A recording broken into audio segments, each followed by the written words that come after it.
Right. Get this thing rolling.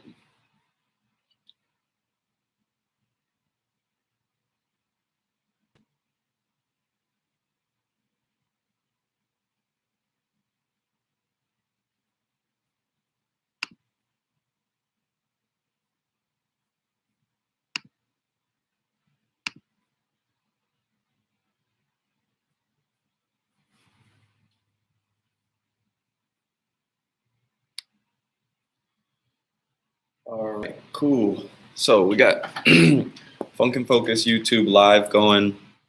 We got my personal Instagram rolling live for the first Q&A for the Funk and Focus Urban Dance and Dialogue series. Different times when we have time because there's a lot of questions that come in for the program. We'll just do days where we're doing like basically a random Q&A, let people ask questions. A lot of people ask questions ahead of time this time. So I have a large list of questions that we'll be going through to get this thing started. Just some basic information before we get started. We do this every Sunday, 3 p.m. This will branch out to more episodes with different topics. The idea is community dialogue. So having conversation, getting people's ideas out there, sharing ideas, sharing perspective, giving differing perspectives sometimes. We want to do things like that as well, where we have different types of thoughts and perspectives kind of talking about what they think and where we can go in the future with these ideas. But the whole idea is community and building ideas together and moving forward together in a smarter, more effective way. So that's what the program is about. This is the first of the Q&As. And like I said, we're just going to get into the questions that have been sent to me through Instagram, through the YouTube, and we'll start there. And then after that, we'll open it up for general questions for people that are on the Instagram Live and the YouTube Live. So basic info, shout outs, Urban Artistry. Here's the website at Urban Artistry DC is the Instagram. For Funk and Focus, we have funkandfocus.org. That's where you can find out about the online courses that we provide through Skype. It's also where you can find information more about merchandise and things that will be coming soon. At Funk and Focus on Instagram. And yeah, a couple shout outs. Rhythmatics, thanks for the t-shirt. The homie Chris, he's got his own clothing brand. They got all kinds of dope patterns and stuff. Check them out.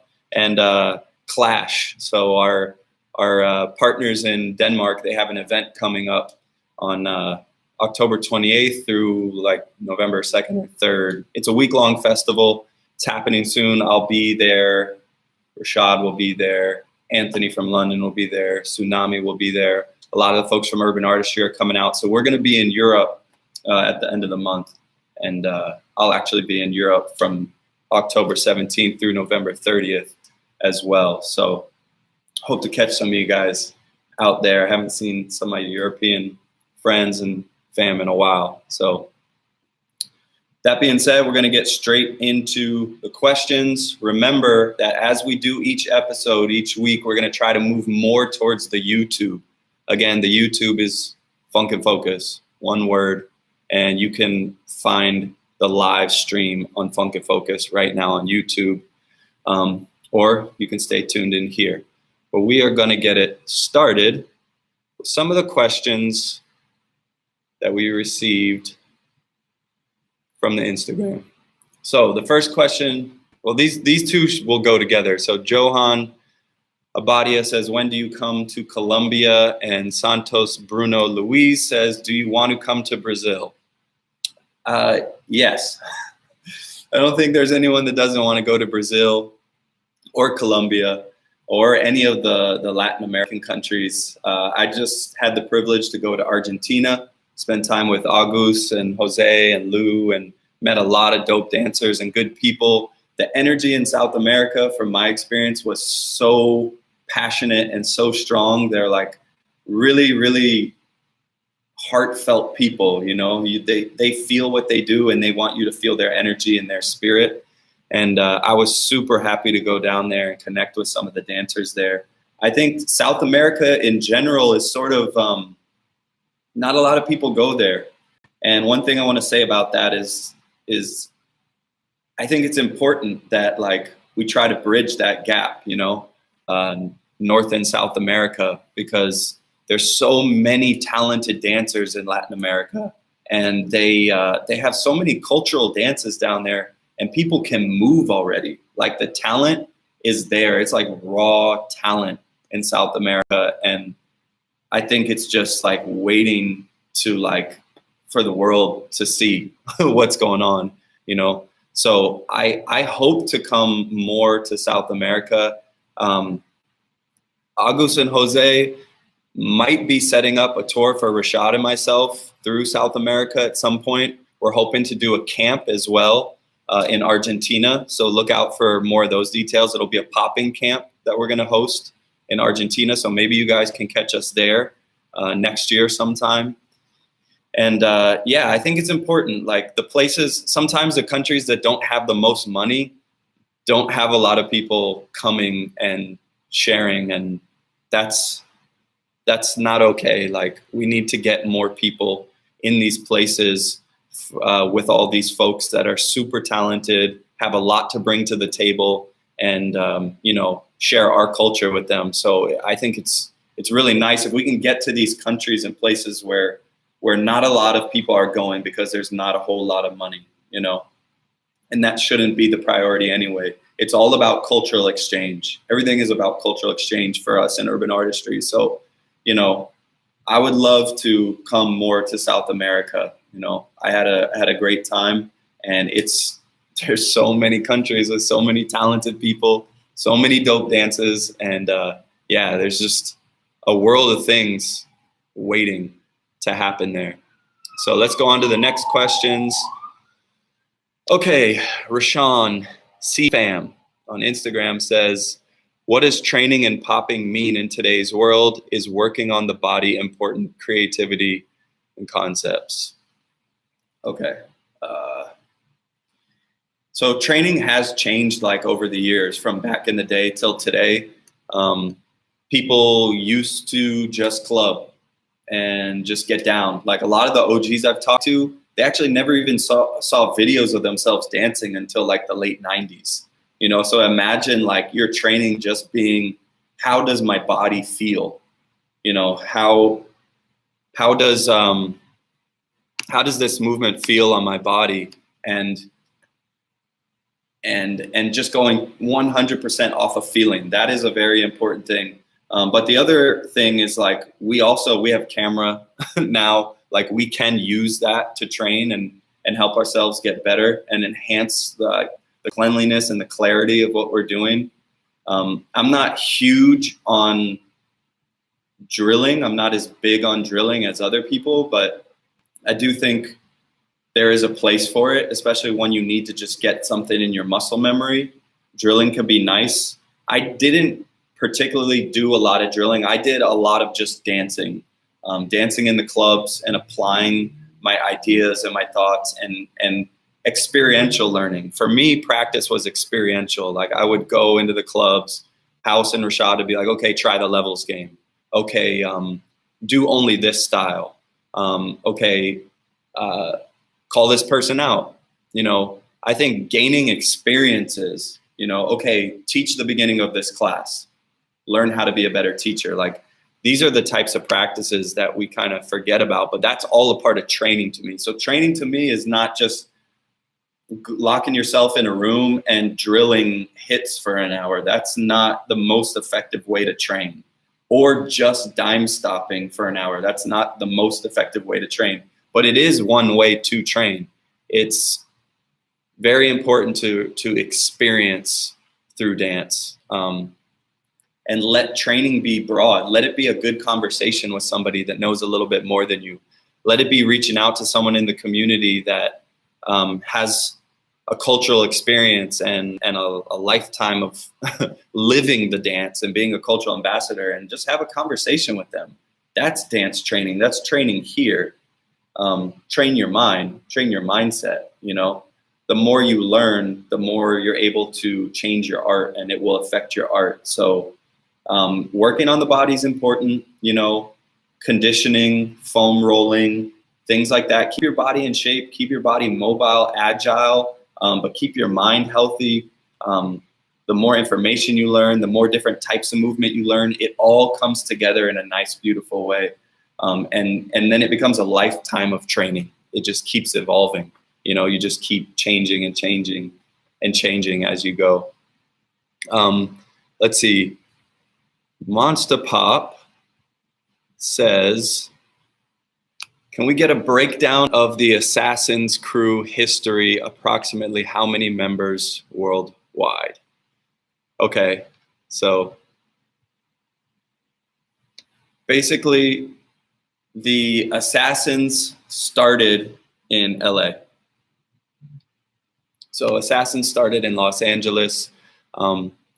Assassins is a gang in LA, actually. Just sort of like that classic hip hop story of where you hear about all the breaking crews, and a lot of folks were like gang related, and this was a way for folks that were in these neighborhoods to gather and have unity with each other and have support. So it was important for them. And a lot of them branched out into dance and into art and into the street culture, the street art. So, you know, the Assassin story is similar. It started in LA and branched out into dance, into art. A lot of B-boys in LA. Shout out to Badafuco. Shout out to Caveman. Shout out to Showtime, one of the poppers out in LA. And the Assassins LA, they're cool with the Funny Bones crew. You know, that's like fam. Like Funny Bones is fam for Assassins in LA. So that's fam to us here in DC too.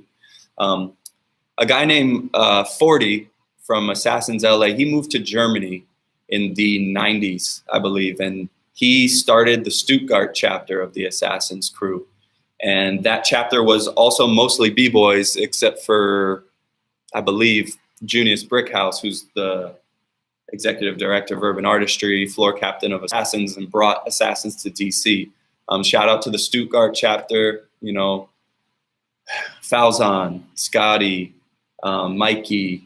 And Mikey's not in Stuttgart, but shout out to him. He's in Zurich. And the Stuttgart guys, shout out to you guys. Basically what happened is Junius was stationed in the military in Hamburg, and he met a lot of different dancers. He met Falzon, and he met the Assassins in Germany. They asked him to be in the group. They did performances of Battle of the Year. They would battle together and do all these things together. And when Junius came back to DC in 2005, he wanted to start a chapter here. So the DC chapter branched into a wider thing that's spreading now within the States. So I'll give you guys the list of the folks in the DC chapter, but not all of them live in DC. It's just how it started. So Junius Brickhouse, Rashad, Toyin, Tasha, Gabe, myself, Risky, Hannah, Desmond, Deanna, Sean, Nguyen, Decimus, Mitsu, Dr. Rico, Jaden Michael, Monster Pop, Jonte, Russell, Nicole. So I on the YouTube or on the recording, I have some pictures, and I can post those in the comments of the YouTube, so you guys can see the pictures of all the folks that are Assassins DC chapter. But you know, some are in Portland, some are in Montreal, some are in, you know, Memphis. So we have folks that are not just in DC. It's just that the chapter in the States started here, and then it spread out from there. So let's see, the next question. I'm just going to ignore this. Rashad's asking, why do these little fuckers think they know so much? Ha, ha, ha, ha, ha, ha. That's a great question, Rashad. I don't know why the little fuckers think they know so much. It's like, sometimes it's like, yeah, you only been dancing like 3 years, and you got these really strong opinions. I saw this one chart this one time. I think Odie put, oh no, it wasn't Odie. Jardy maybe posted it. And it was like this chart of dancers and like how there's like the arrogant beginner, the like overly talkative novice dancer, the like, oh man, it's so funny. I'm sure it's on his Facebook still, but there's like these phases that people go through as dancers. And it's really funny. I'm sure everybody can remember in the beginning when like you didn't know how bad you were. Like you just thought you were really good, you know, because you didn't even know about the dance community. You just saw a music video and you were like, yeah, like you start moving and people at your school think you're really good or whatever, but you have no clue that this whole world of dance even exists. So that's like, that's a really funny place that a lot of us started in. And then we finally meet people in the scene and we're like, oh, okay, like you don't realize it in the beginning, but the more and more you meet people, you're like, oh, I'm actually really bad at this. And I'm just like a super novice and I'm just trying to like find my way in this thing. Let me humble myself a little bit. But you know, some people actually never even get to that point. Some people just become these like the little fuckers. So what we call them, like me and Rashad just call it the little fuckers. Like it's the little fucker attitude when it's like, you don't know, but you think you do. In psychology, they call it blind spotting. When you have a blind spot, other people know you don't know something, but you believe that you know that thing. So that's called having a blind spot, otherwise known as the little fucker effect. And yeah, like try not to be a little fucker. Let's just leave it at that. You don't want to be a little fucker.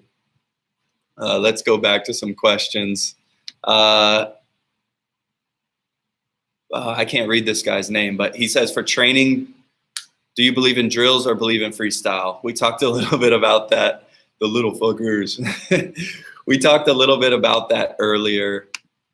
I believe in both. You need to train drills and you need to train freestyle, but it's also so much more than that. That is not the most efficient way to get better. Experiential learning.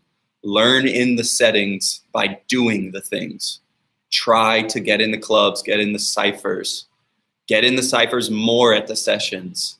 Enter the battles. You learn so much when you enter battles. Call someone out. Have a call-out battle. You learn a lot from that experience too. Videotape yourself while you're dancing, you know, and basically analyze what you're doing. Learn to be a movement analyst, you know. Learn movement evaluation. Learn to evaluate movement. Train things for muscle memory, but don't overdo it. You can train things while you're ciphering. Like my hit got better because over the years I just did it a lot. And then with time, I met people that were like, oh, try it like this, try it like that. And I was open to that. And that's cool too. So, you know, you do need drills, but you also need thoughts and ideas and ways of moving and tradition.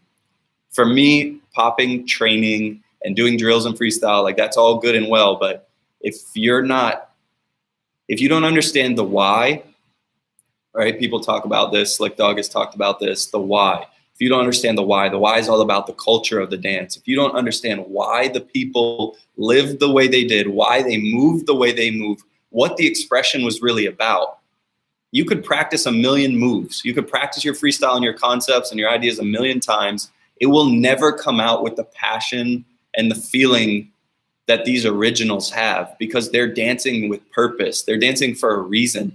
They have a purpose behind their movement. So the question is, what is your purpose behind your movement? So instead of training a bunch of hits into your muscle memory and a bunch of dime stops, why don't you take a practice where you ask yourself, hey, what's my purpose in dance? What am I trying to say as a mover? What am I trying to say as an artist? You know, that's the real training, the why, your purpose, you know. And these are the things in combination with the experiential learning, with the drills, with the freestyling. That's how you get better very quick. We're spoiled here. Urban artistry has spoiled us. The environment Junius has created has spoiled us. He had us learning in the clubs. His classes were done in the cypher. We did class in a circle because it's traditional. it's traditional to do that with these dances. We don't have to line up in a straight line. We don't need a ballet bar. We don't need anything that isn't of this culture. We can perform that way in theater. We can perform that way in theater. Don't get it twisted. We don't have to do it like the ballerinas and like the modern dancers. We don't have to. And we can also do that with education and training. How did this work for other people? How did other people get so good back in the day? Because they got really, really good. The stuff they were doing in San Francisco still surpasses what any of us have done with strutting today. By far, we are not more advanced. Our technique is not more advanced with that specifically. They were so good. And the reason is because they had their purpose. So that being said, I'm going to keep this thing rolling. Soon we'll open it up to questions, but I'm just going to knock these ones out. What are the main things I have to keep in mind while entering into a popping battle? This is from the same gentleman that asked the question before. That's really up to you. Again, that has to do with your purpose, right? All right, Memphis Jukin. What's your favorite place to eat in Memphis? Yo, favorite place to eat in Memphis. What a hard question. Ryan sent that in. Oh, man. That is so hard. I think like one of the greatest things about going to Memphis was the food. It was just phenomenal. Even when I teach Jukin, I always just talk about food. Like I start talking about food at different points, and people are like getting hungry. Okay, I don't know if I can name one place for this. Best food in Memphis. Oh man. Okay, my favorite ribs is Rendezvous. The dry ribs with the little vinegar on the side and the dry rub, just straight seasoning on top with a little bit of vinegar on the side. That is the best rib I had in Memphis. And then I got to show love for Pig on Beale Street because that was the first Memphis ribs that I have. I went there with Ryan and Rico and the guys, and that one has a special place in my heart. But then there's the cheesecake spot. It's owned by some French guy. I don't know what's going on. I don't know the backstory. Go to the cheesecake. I can't remember what it's called. Cheesecake Corner or something. Cheesecake something. Ask Rico, ask Ryan, ask Montrell, Surf, anybody. Daniel, they all know it. This spot had some good cheesecake. Really good cheesecake. And Gus's fried chicken. If you go to Memphis, Gus's fried chicken is on point. The sweet tea is on point. And yeah, so for those tuning in on Instagram, the how we got to this is I'm just scrolling through the questions, and Ryan on the Memphis Jukin channel asked what my favorite food in Memphis was. So it's too many. Go there. Okay. Ironhide says cultural and historic foundation of strutting and why is dance this way? Okay. Really good question. Cultural and historical foundation of strutting. So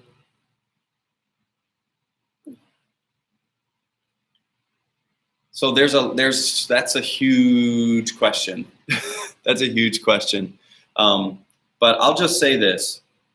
San Francisco throughout the 70s and up till today, the culture of the Fillmore district and a lot of different places in San Francisco, Hunters Point, the dance of the people, African Americans in these rough neighborhoods.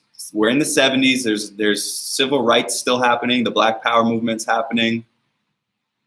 The expression is fight for your rights. The expression is, be proud of who you are. The expression is standing strong together as a unit.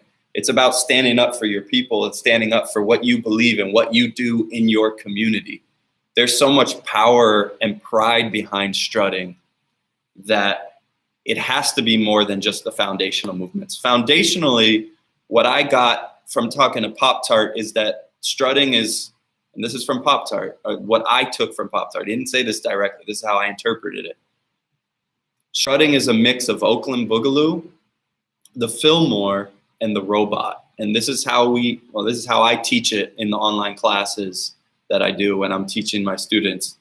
When you have robotics and mechanical movement mixed with the Fillmore step with the swinging of the arms and mixtures of the Oakland Boogaloo, which actually is a huge amount of things, right? Oakland Boogaloo is creeping, swooping, posing, hitting, roboting, 3Ding, 4Ding, 5Ding, Dinorama, robot slides, swinging the arms, worming, rolling. So those elements all came from Oakland to San Francisco. So strutting has pieces of the Boogaloo. Even if you look at the new videos that Harry Berry put out, he put out some things where he's doing strutting and he's got some Boogaloo in there. He's got some knee rolls, he's got some head rolls. You know, he's breaking down the body in different ways. You know, you look at Pop-Tart, you see some swooping, you see the Boogaloo.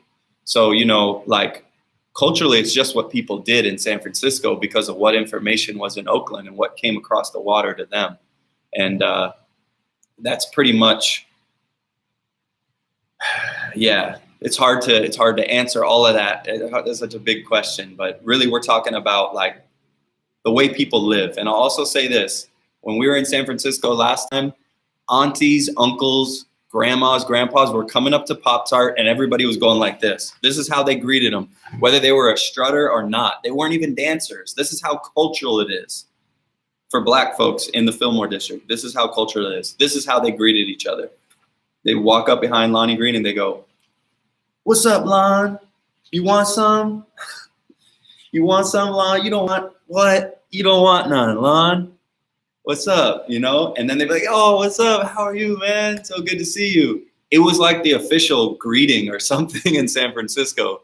They were greeting each other with like worm in the head and posing, and you saw that little robot in there.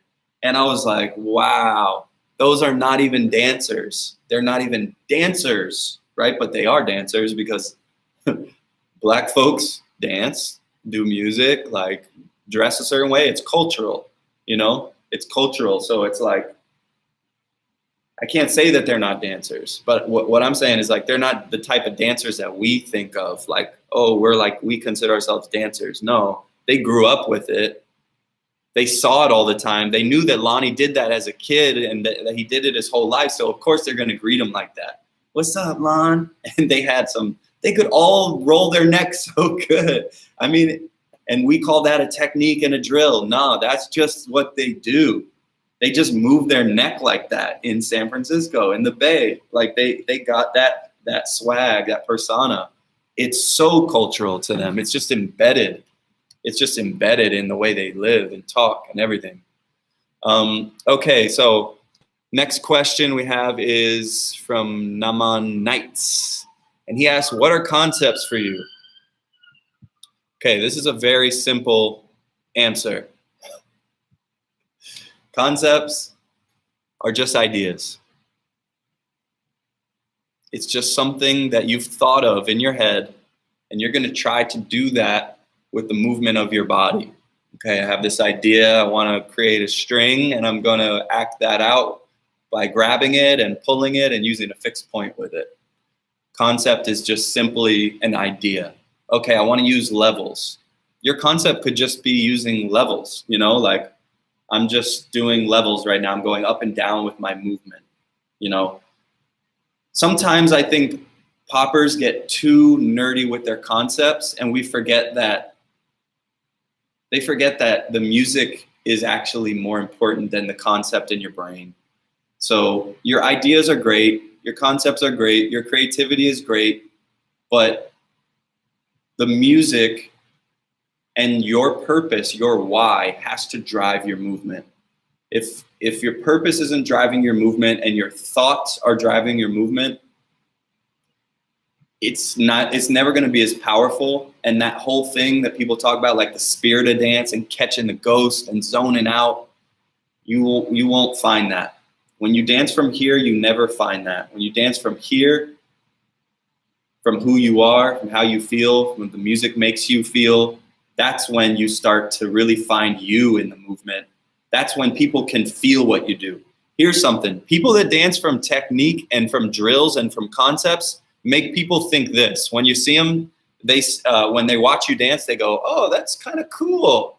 That's really cool. That's interesting, right? When you see someone like Rashad dance, who's dancing from purpose, from culture, from his why, for expressing who he is and his message, you can't help but feel it. And dancing from the music, you're just like, God damn, this dude's getting down. Like, I don't even know, it's an experience. You're experiencing something because he's dancing so much from emotion and not from here, right? Dancing from here is concepts, drills, all of that.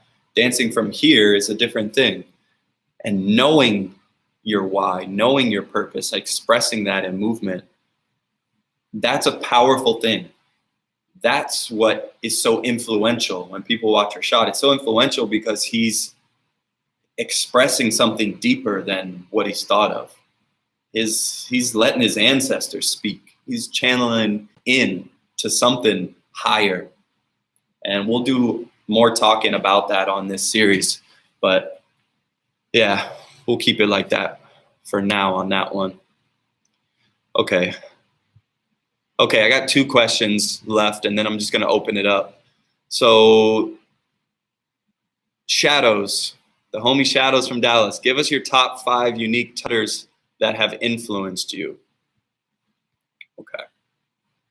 Nice. Cool. Good question. Get to talk a little bit about tutting. So, top 5. Let's go through it. That's hard. It's hard to have 5. I'll say that. But top 5 tutters. But also he said that have influenced me. So that's going to change some things. So I got to talk about somebody that I think a lot of people don't know about who influenced my tutting quite a bit. There's a gentleman named Confusion with a K from LA. When I moved out there, he was one of the guys that was really open to taking people into his house, practicing and teaching people things. And he showed me, him and his partner is Tetris, right? And they were evolving a lot of things that they saw from Mr. Ree, but they were also involved with the rave community. So they had inspiration from Liquid and Fixed Points. Confusion is the guy that showed me this, right? He showed me how to do what I call the build-ups and the breakdowns, right? So he showed me that, and then I took that and created this. The full circle, follow the leader style move, which actually became sort of trendy, and you started to see a lot of people doing that, right? But they only got the first half of it, but that's okay. So they got this part, and then they would go into something else. So Confusion, he showed me a lot of stuff. He's definitely influential in the way that I even still move today. So Confusion is on there. Mr. Steen.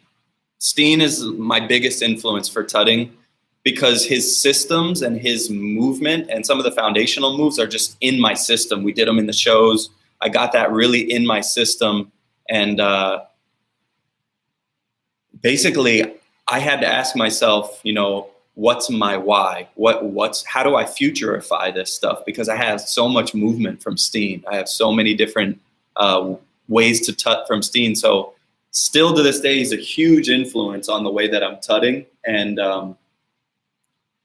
I'm basically now tweaking all of these things to kind of interpret it in my own way. So I don't have the same approach as him. I might have some of the same movements, but I'm going to have a different approach. I'm going to figure out how to futurify these styles. But Steen, if you don't know Steen for tutting and for a lot of things, check him out. Steen Krona Studio is his Instagram. He's doing crazy stuff and advancing the style heavily. So that's 2.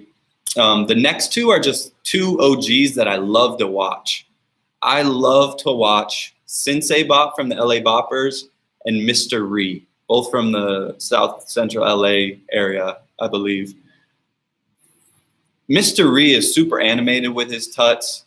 He's super dynamic. He has all these crazy ground moves. He tuts on the ground. He has like ticking and animation with his tuts, but he's using his whole body all the time. It's just, there's so much flavor. He has so much flavor with his tutting.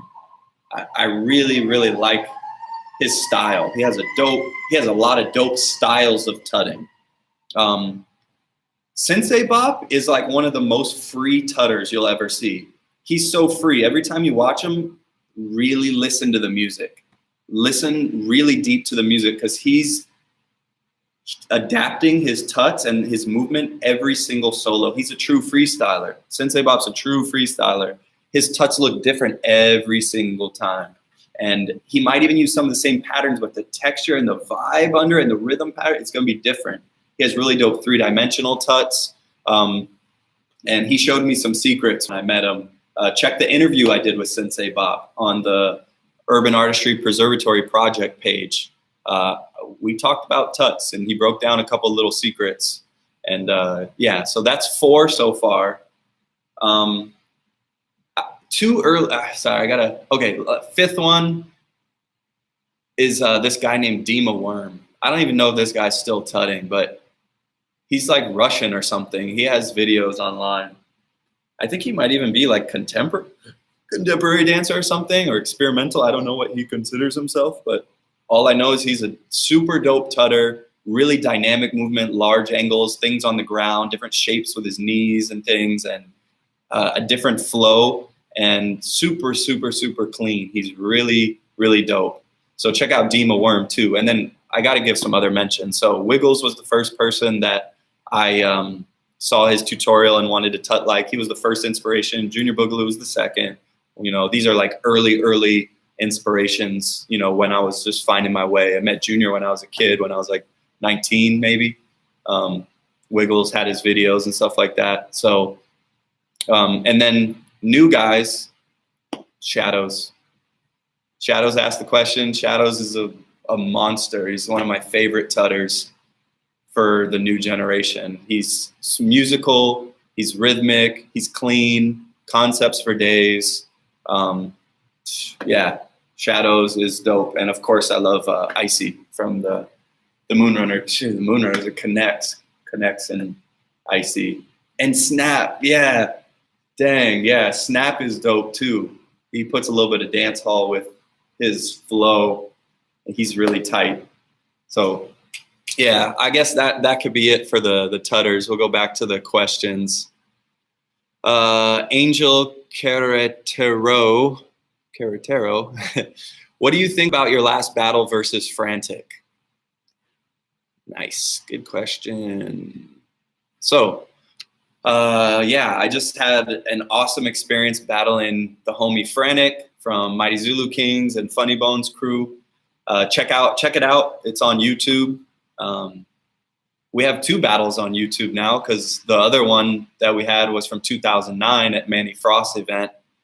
And we've also had a few cypher battles at Poppin' Todd's going away party. We had a cypher battle, and I think we had another one some other time. But me and this guy, we've been exchanging for years. And when I moved to California, 2005, when I saw Frantic, I had such a high respect. He was doing something that wasn't like the most popular thing at the time, and he was owning it. And he was a cypher head and a battle head. And, you know, as I learned more from Rashad starting in 2006 about cypher culture and battle culture and all these different styles, and we were mixing things and fusing styles and learning strutting, and I started to branch out into different things, I got even more of a respect for Frantic. I was like, this guy's been doing different things for a while. He's dope at it, and he's like, you know, he's a warrior about it. Like, he owns his shit, and he's not scared to battle. Like, you have to respect that. There's nothing you can do but respect that. So I told Manny, I was like, look, the only guy I want to battle in LA is Frantic. So in 2009, we had a battle at this B-Boy event. That's old footage, and we've both gotten better since then. So if you want, you can watch the one from 2009, and you can watch the one from about, you know, a couple weeks ago, actually. But what did I think about the battle? 2 warriors exchanging, 2 different approaches to the dance, 2 different ways to deliver movement even. Exchanging in a way where we're responding and answering to each other. You know, a lot of battles don't have that, where the people are actually responding and answering like in movement.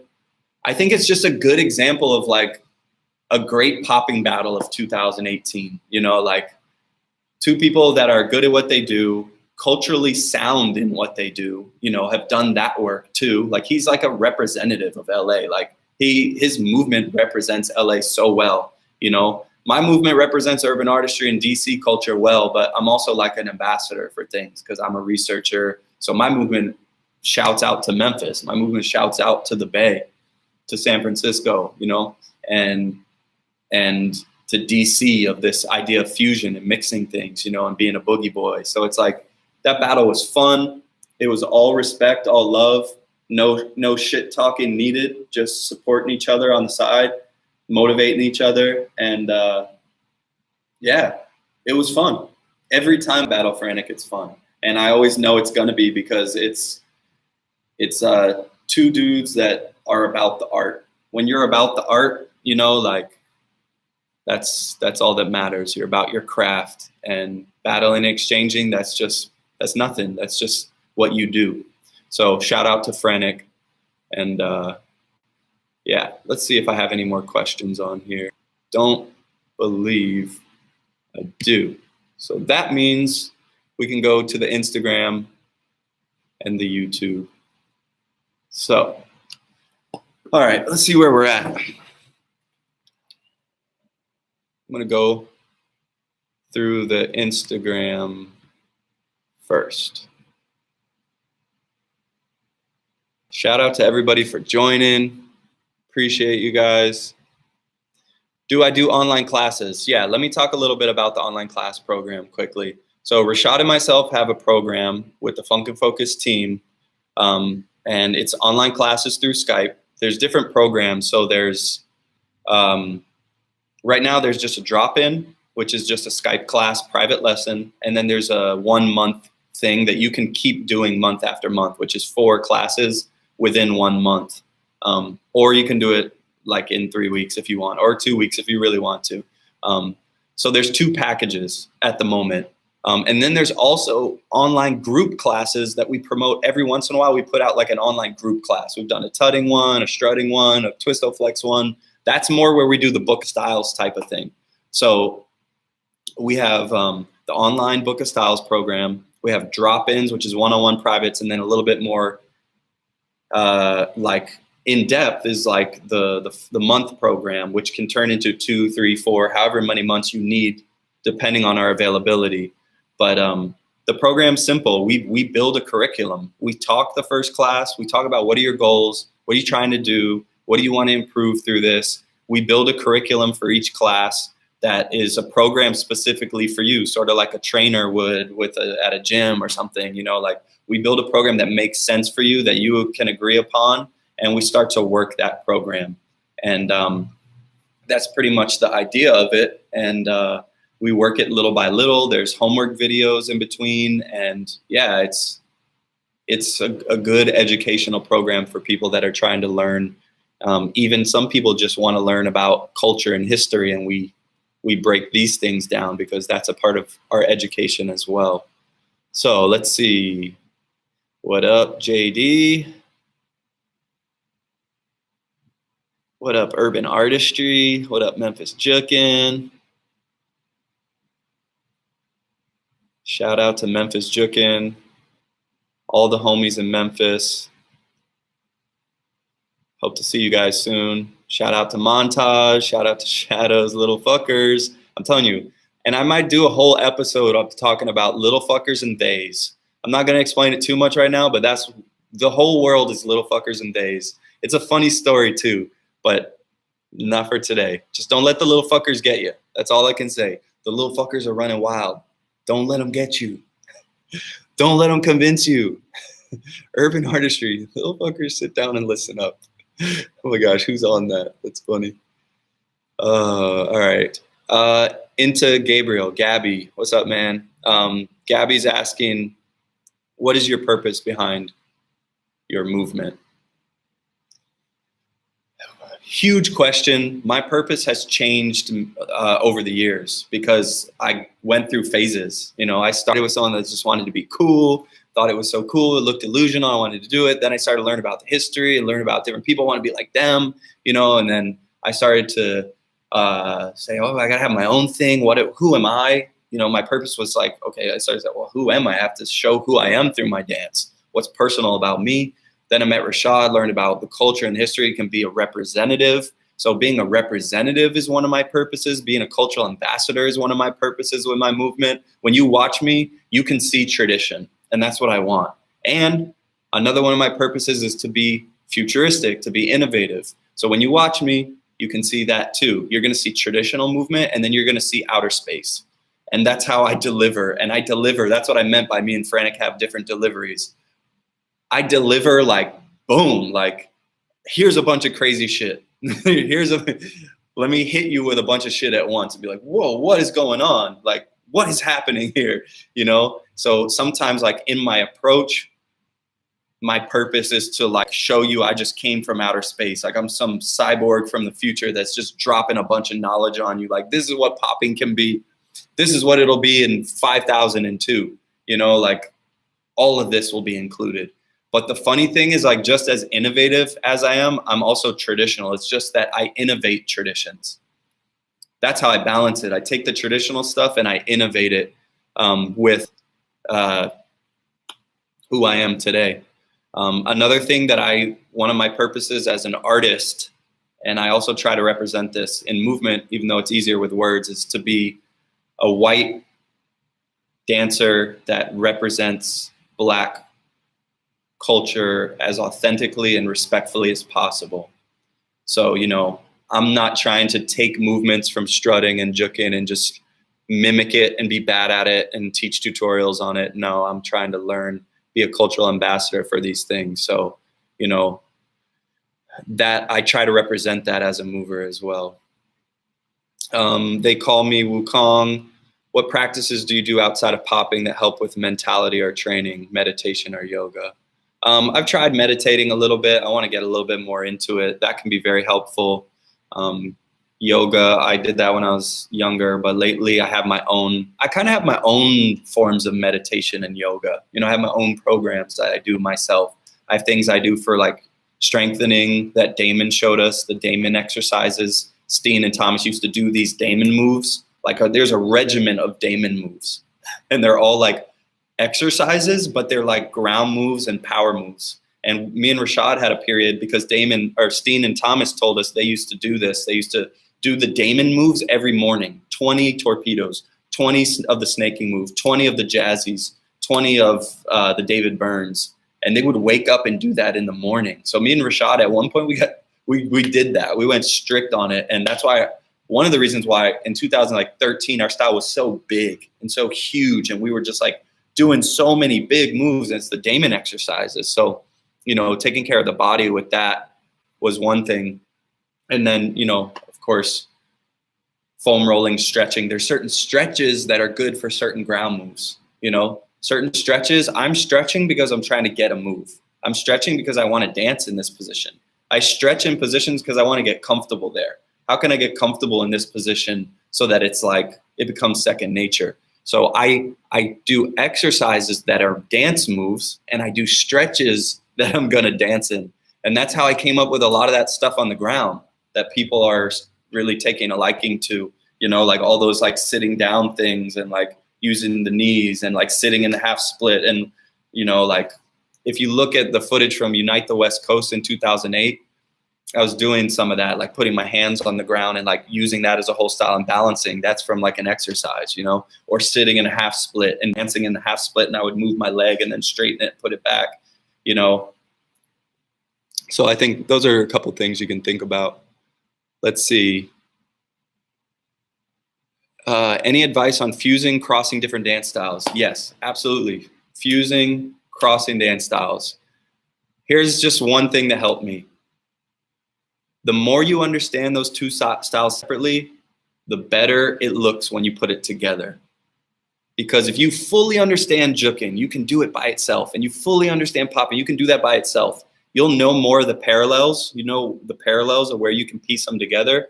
And the movement will just look better because you can do it already. So it will look cleaner. It will look better when you put it together.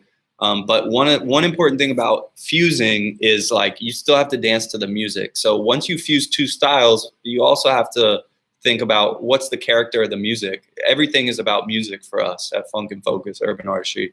We're boogie boys, boogie girls, and we try to match movement to sound. So even if I fuse something, still gotta put it in the character of the song. Okay, how can I start dancing popping? I'm gonna skip that because that question, there's too many ways to go about it, right? You're already on here, so you're getting information. So this is a good place. Let's see. Preach. Claps. Okay. Laughs.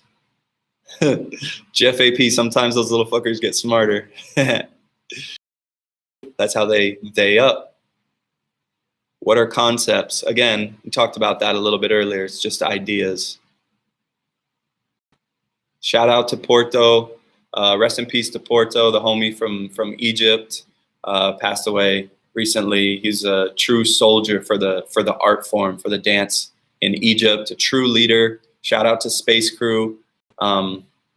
It's tough. Porto was like a good friend, you know, so rest in peace, man, for sure. And I hope everybody in Egypt is doing well. Let's see. Every time you freestyle or you make sets also. Good question. Both. Usually though, lately, in the beginning, I was very much with sets. I came from b-boy background, so we did a lot of sets and I had a lot of combos. Then I started to try to freestyle my combos, right? So I had a period where I would take my combo and in between the combo of whatever it was, you know, like if that was the combo, I would try to freestyle in it. So I might take this part and do it a couple times before I, you know, did that in a different way, you know, and then came around here and then brought it back around. And I would just mix up the combos in different ways. Don't bite that. I would just mix up the combos in different ways. But lately, I'm not making as many combos. I'm trying to get more into the music and be as free as possible. In my battle against Frenek, I was trying to just be free. I was trying to just be open and be in the moment and also respond to what he was doing. That was another one of my focuses. You can see that. So, you know, I'll make like small drills and freestyle those small drills and start to put them together in different ways. But yeah, there's no right, wrong way. You can do all this in 1,000 different ways. So I'm going to go over to the YouTube because we got some questions over here. What are the different kinds of musicality, or what are the different way to be musical? I feel like the hype is only on beat killing. Really good question, Pat Eastwood. There's so many different ways to be musical. I'll just throw some ideas out there, but this topic we're going to go into more and more for sure. So you can be the color of the music, which basically means the mood or the character of the general big picture of the music. Look like how the music looks. And poppers are really bad at this one. Feel how the music feels as a whole, not as just the sound. You can also dissect instrumentation, which is what most people do. Most people are dissecting instrumentation and just killing beats, right? Which is basically your ABCs of musicality, super, super duper basic, right? So there's more elements than just beat killing. There's also creating rhythms. Look at Damon, look at Rashad. These are the people you want to look to or ask questions to about this.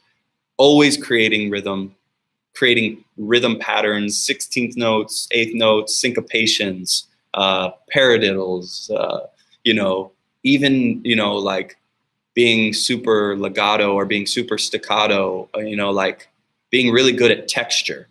You know, music also has so much texture in it that we have to think about that as a mover. How can we match texture of what we're hearing? You know, these things. And then wordplay. Memphis is like running the show with that right now, but you can wordplay, you know, you can act out the words, you can go to the rhythm of the words, you can go to the mood of the rapper, the attitude of the, so many ways. So, you know, you can check more of that in the Funk and Focus online classes or hit up Rashad or me. Let's see. More questions on YouTube. Audience, what would be the first step for the absolute beginners of the culture to take, not just popping, but in street dance? The absolute beginners. There's so many steps that you could take for that. But I would just say, patience is important. Understanding the dance is culture and not just movement is important. And finding people that know what they're doing, right? Find people that actually have experience with the dance and with the culture, and build and get with the community, get with these types of people that can help you to grow. And in the meantime, practice on your own, do what you can. Rashad, days are watching. Yep, days and little fuckers. Get with some days. If you want to be a dope popper, get with some days. Don't get with some little fuckers. Watch out for the little fuckers. They'll get you. A lot of little fuckers talking a lot. My program, Funk and Focus, Urban Dance and Dialogue, little fucker free. We're only having days on this channel.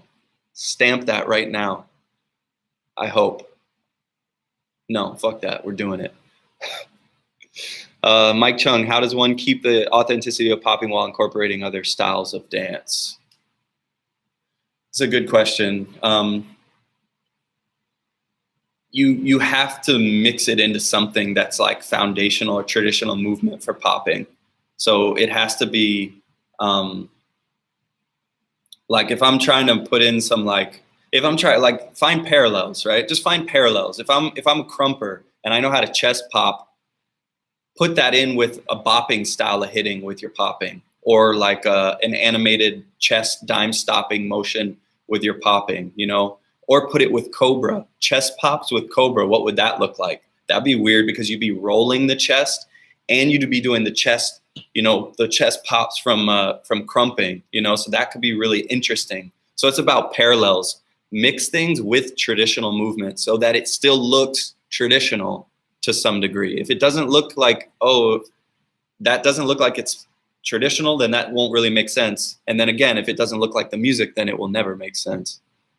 Letting your purpose drive you. Pat Eastwood says, what do you mean by letting your purpose drive you? I'm going to get back to that in a second because the Instagram is going to be done here in about a couple minutes. So we got another question on the Instagram. RoboZ. How much time did you need to understand strutting? Because great people never stop learning. And how much time do you need to feel good in it? I think I know, but maybe you will say something else.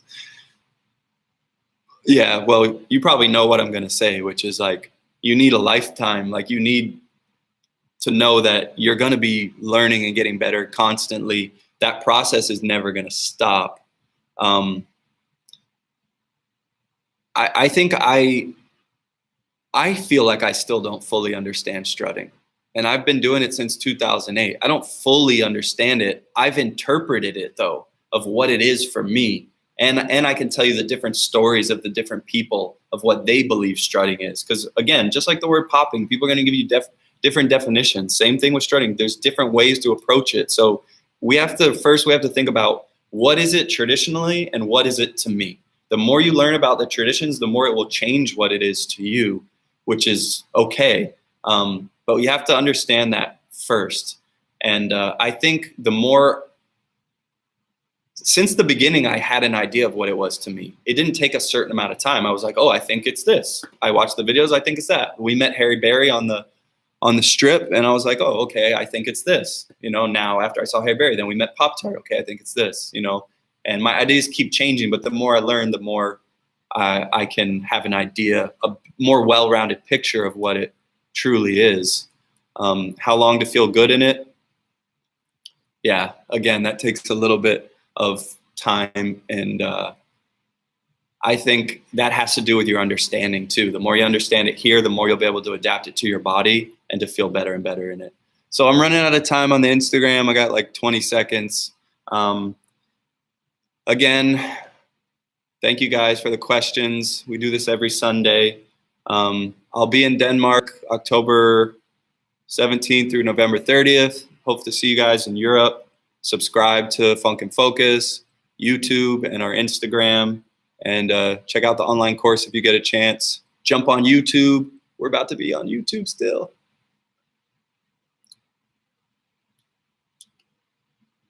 Word. So we're going to keep it rolling just a little bit longer because we got some stuff popping on YouTube. So I answered Mike's question. Pat Eastwood, what do you mean by letting your purpose, your why, drive you when you dance? So what I mean by that is some people are so caught up into doing a dance correctly and traditionally that they lose themselves in that process. And other people are so caught up in being creative and themselves and only caring about what they're doing with their art that they lose and sometimes disrespect the traditions and where the dance comes from. So that's a balancing act. But if you're always asking questions like, oh, is this the right way? Is this right? Am I doing this right? If you're asking people that a lot, you might not be thinking about what's your purpose, what's your why, how are you going to change this thing, what's popping going to be for you in 2018. So your purpose driving you is bigger than just your movement. It's what you do as an artist, right? For me, like I said, one of my purposes is as a white dancer to be a representative, inspire other white folks and people outside of African American and even some African Americans, but people outside of the traditions, and show them how to be respectful of the art form, how to be a better representative for it, you know, and how to do this thing from a cultural approach and be more well-rounded in it. And I do that by these talks.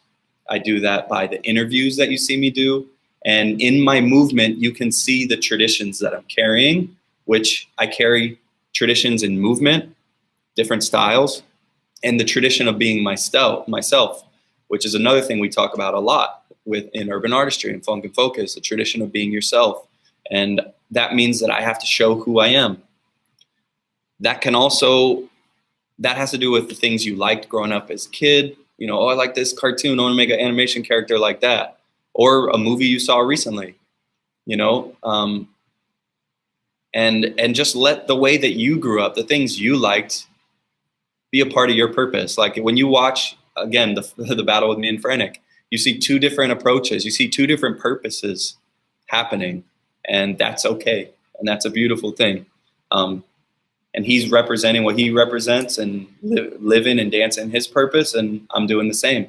And, you know, that's pretty much, you know, I would ask yourself, I would write it down, you know, like write down what's your purpose, you know, like what am I trying to do as an artist? What am I trying to say? Don't even think of movement. What am I trying to say as an artist? Why do I dance? Then say, okay, this is my purpose for this solo. Then say, okay, I want people to feel like I just turned this place into a party because, you know, I feel like I want people to party more. And then say, that's my purpose for this solo. And then go try to do it in movement. And if people like feel that or you give off that energy, then mission accomplished. You fulfilled your purpose for that solo, you know? So it can be, it's not always a huge question. Sometimes you can have small purposes, like a goal, you know, like you can have long-term goals, short-term goals, missions, you know, like think about it more like that. You might get some more options. Mason Dracos, is there any platform or book or website that has better information on just styles to look up, or a list of pros in certain styles? Boogaloo Conservatory has some information about Oakland on that website. Books, we talked a little bit last week. There's a book called Boogaloo. There's a book called Funk. If you want to learn about African American culture, like just in general civil rights, there's plenty of books on that. Check out The New Jim Crow. Yeah, but we'll talk soon, Mason, because we got our class on Monday, or yeah, tomorrow. So we'll talk more about that. When it comes to community building, have you ever personally encountered any resistance because of your color? If so, how do you get around that? Wow. Okay. I'm going to save that question. I promise we will get to that. It's a great question. The answer is yes. And I have long, long stories. many about it. So we'll get to that in the next, in one of these next episodes. Some of these questions are such good questions that like I want to do whole episodes on them. So I'm going to save that one. But Sam, last question, and this is a great way to end it. Thank you for typing this in here. What does popping mean to you in 2018? This is what we said last episode, right? And I thought about it afterwards. I did a lot of listening, commenting, but I didn't give what it is for me at this current moment. So let me share that to end this episode. Popping to me in 2018 is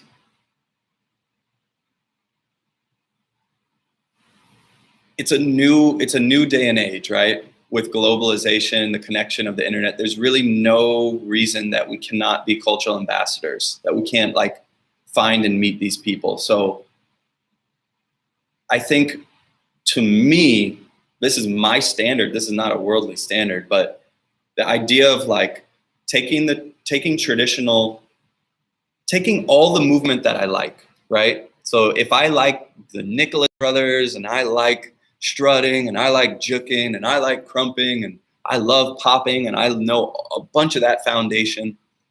And then people put music on and they say, all right, dance. Like, do I have to negate other types of movement even though I love that movement while I'm dancing? And I'm just saying this is what popping is for me. I'm not saying in a battle or anything. I'm just saying popping for me is whatever I want to do, whenever I want to do it. Because I'm so foundational. I have so much of that in my system that now it's like, with all these influences, you know, like I can mix juking into my popping. I can strut, pop, tut, wave, glide. You know, I can put in some buck dancing and some tap dance influence, you know, or malambo and different things from different cultural dances. Like for me, popping to me is just dance. The same way they thought about Boogaloo in Oakland, get down. And they said, okay, there's James Brown, that's dope. They said there's Ray Harryhausen characters, that's dope. I like that. There's robots, I like that. I like how cool the pimps are. They're so, they pose like this, boom, they Mac pose. Oh, Chuck Berry, he dances like this when he plays his songs. I like that. Oh, I like the Motown singers. I like Nicholas Brothers. I like Bojangles. And they just put it all together. Different groups focused on different things. That's what I'm doing today. I'm saying, hey, with all this information out there, I can't take everything and put it together, but that's what 2018 popping is becoming, is all of these styles, all of the strengths coming together into just what we consider dance. We're just dancing, but we like all these things. Now, the issue is when people don't really, really learn that thing. And then it looks kind of bad because you can tell they just mixed it a little bit and they don't really get it. So I think the more people are becoming ambassadors of all these different options we have, flexing, turfing, all these things, juking, hip hop with different approaches, house, you know, locking, the more we can like really learn these things and just say, I'm a dancer, put that all together into one thing and make that movement look like the sound we hear. For me, that's what popping is. Like, that's what I'm trying to do. I'm mixing traditional popping movement with whatever I like. I like all these popping foundations and I like all these styles of dance. And I love making my body look like the music. And I just go boom, boom, boom. And I just have something new. It's why myself and Rashad's solos look different every time you see us, is because we're so influenced by so many things. And popping is moving in that direction. Popping is moving to a place where people are fusing more and more into it, but that's nothing new. Don't get it twisted. Fusing movement into popping movement is not new. That's been done forever. All the dances are fusion. Everything is fusion. Hip hop is fusion. House is fusion. Locking is fusion. Popping is fusion. Because how was it created? Different ideas, different movements coming together into a system, and people say it's this. And then the next town, or 3 years later, this city did the same thing and they were inspired by them, but they changed it and they said it's this. Then the next guy said it's this. It just keeps changing. So we're changing it now.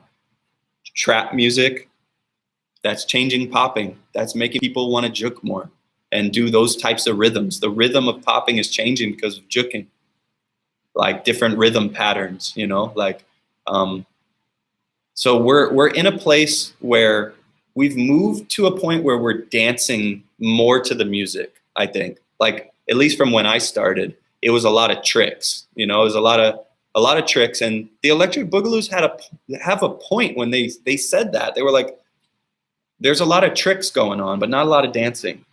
That was true. We were doing a lot of tricks. We're getting to a point where, like, then a lot of people started doing Electric Boogaloo and they got really good at dancing to the music to it. So it looked really good. And then all these other styles, people weren't dancing to the music. So it just didn't look as good. It still looked good, but people didn't know how to dance it, how to make that movement match music. So here's what the Book of Styles is all about, and what popping, this is where popping is going to me. Popping is going to a place where we're going to have all these different approaches being okay, right? Strutting, yes. You know, Oakland Boogaloo, yes. Electric Boogaloo, yes. Animation, you know, bopping, yes. Let's put all of this in here. All of this is good. We're going to that. That's good. That's all great. We like styles. We like tuts. We like weird ground moves, you know? Like, we like juking footwork, you know, like people are using these things. Everybody likes strutting now, you know, but people can still do Electric Boogaloo, you know. We got all these things coming together. It's beautiful. There's all these styles. They all have value. They all have worth. Now, here's the next thing. We have to learn. I won't say we, because we've been doing this for a long time. And generally speaking, the next wave, once people start getting good at dancing within each individual style, that's where the dance is going. Because right now people are getting okay at dancing with strutting, and people are good at dancing with Electric Boogaloo, meaning making movement match sound. I don't mean freaking the beat. I just mean look like the music. And it's so musical. It's so in tune with all the sounds that it's amazing.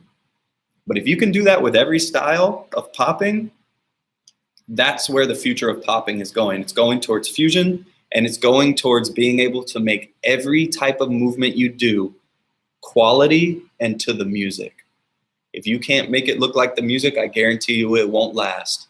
This will not last as a trend if we don't understand why this goes to what sound in the music. Same with this one. And I love Tabo. I learned from Tabo as well. I love all these approaches, and people are really excited about them. But I just want to say, we have to also think about, how do we make that go to the music? Why are we shaking? What sound creates that? What sounds created those types of movements?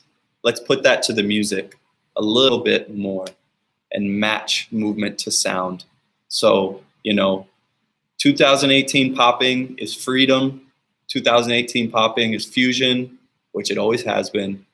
2018 popping is an era where the Book of Styles promotes this. People doing many styles can put it and make it musical. How musical can you make your tut round? How musical can you make your waving round? How musical can you make your animation and your dime stops? The people that can do that, watch. Those are the ones that you're gonna feel it when they do it. You're not gonna say, oh, that's cool, that looks good. No, they're gonna make you change your whole mind and your whole way of dancing and change your whole approach. And you're gonna be like, wow, I felt that. I wanna make other people feel like that too. So that's all I got for today. Thank you guys for the questions. This was the first of the Q&As. The show's gonna continue. We're gonna have different people on. We're gonna have more guests. We're gonna have more topics.